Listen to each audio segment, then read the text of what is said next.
મરદના દીકરા હોય ને તો તમારે તમારું ફ્રસ્ટ્રેશન જેનો રોડ શો છે ને એની ગાડી રોકી અને એની સામે વિરોધ નોંધી અને કાઢવો જોઈએ। એક નાદાન બાળક ઉપર તમારી સિંઘમગીરી જાડી અને તમે તમારું ફ્રસ્ટ્રેશન કાઢી અને તમે સાબિત શું કરવા માંગો છો? આ તો વાળ પકડી અને ઢીકા મૂકી ગઈ છે। કદાચ આ બાળકને ગોળી મારી દીધી હોત ને તો પણ ઘણા મૂર્ખ લોકો એવું જ કહેત કે આ તો પીએમ સિક્યુરિટીનો સવાલ છે। એદાર જેવું બાળક એ ગટરનું ઢાંકણું ના હોય એમાં પડી અને મૃત્યુ પામે, પણ જ્યારે પીએમસી નો રોડ શો હોય ને ત્યારે ગટરના ઢાંકણા તો લાગી જાય, એની પર કલર પણ થઈ જાય અને ગરીબોના જે ઝૂંપડા છે ને એની આગળ પતરા નાખી દેવામાં આવે। એક સાચો નેતા એને કહેવાય જે ગરીબી દૂર કરે। અહીંયા તો ગરીબોને જ દૂર કરવાનું કામ થઈ રહ્યું છે। પીએમ મોદીના રોડ શો ના રિહર્સલ દરમિયાન એક નાદાન બાળક પોતાની સાયકલ લઈ અને રોડ પર નીકળે છે।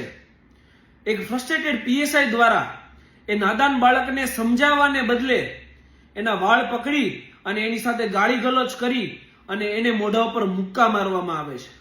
ત્યારે આપણને સિસ્ટમની ક્રૂરતા નથી સમજાતી મિત્રો।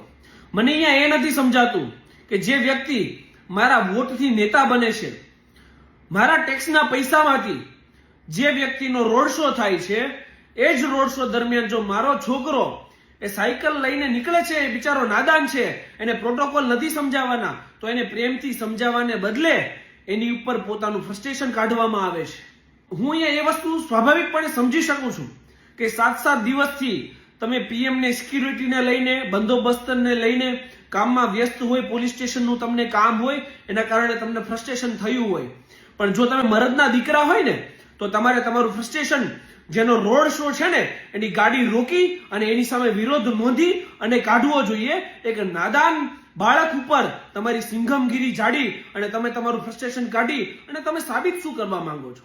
કૂતરું હોય ને એને હડકવા થાય ને ત્યારે સૌથી પહેલા એના માલિકને કરડે છે। બસ અહીંયા મને એવું જ લાગે છે કે ફ્રસ્ટ્રેશનને કારણે ફ્રસ્ટ્રેટ થયેલા પોલીસ કર્મચારીઓ એ એમના માલિક રૂપી જનતા છે ને એની ઉપર જ પોતાની દબંગગીરી જાડે છે। જેમ હડકવાનું રસીકરણ થવું જોઈએ ને એમાં પોલીસ કર્મચારીઓનું રિફોર્મ કરવું ને એ અત્યંત આવશ્યક છે, પણ રિફોર્મ કરે કોણ? અહીંયા ચોર ઓર ચોર જશે રે ભાઈ, મિલે સુર હમારા તુમ્હારા તો સુર બને હમારા।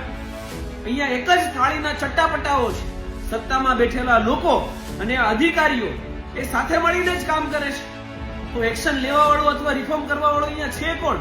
અને આ જે બાળક સાથે ક્રૂરતા થઈ છે ને એમાં પોલીસ કર્મચારી ઉપર કોઈ કાર્યવાહી નહીં થાય એની હું ખાતરી આપું છું। આ તો વાળ પકડી અને ઢીકા મૂકી ગઈ છે। કદાચ આ બાળકને ગોળી મારી દીધી હોત ને તો પણ ઘણા મૂર્ખ લોકો એવું જ કહેત કે આ તો પીએમ